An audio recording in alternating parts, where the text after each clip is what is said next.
mỏ mà lên chế mình nhựa giấy tụ mỏ uổng phò si thiết trồng trái hứng bỏ to hai tia cho bỏ nhẹ nhớ trâu tết chờ thái thiết tết chờ lo đổi xa lia lờ dấu mua cho tín hình lia cho nhẹ chế ở mua tới mình ta lúc nên cho xiên cho trâu tụ cá mỏ mỏ mà lên chế mình nhựa linh đờ trâu chia lên to ý xong phình đâu là dấu bỏ to tia cho nhẹ chế ở mua tụ cá mỏ nọ giờ cho mua nó nhung linh đờ bế cho xong một trâu chỉ cho xong đỡ giờ phình đâu giờ hai tiền lương từ tụ nhiệt chế là xí tụ nhiệt chế từ và ta tỏ mua tới mình cho trâu tụ cái máu máu mà lên chế mình nhọn đỡ nó có cú xía kho xài lì xài tàu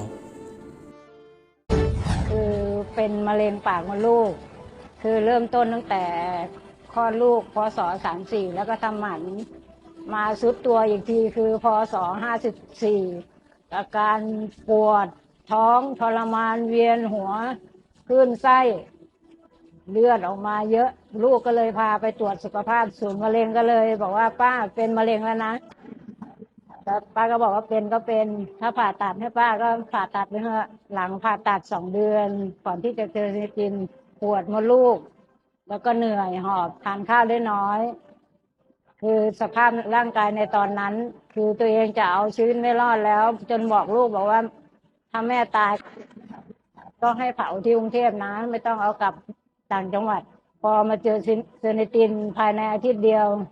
ฟื้นตัวขึ้นได้เลยทานข้าวได้เยอะแล้วผมก็ดกหนาขึ้นผิวพรรณดีเซนิตินพลิกชีวิตให้คนใกล้ตายอย่างดิฉันให้รอดชีวิตมาได้ทุกวันนี้คือขอขอบคุณเซนิติน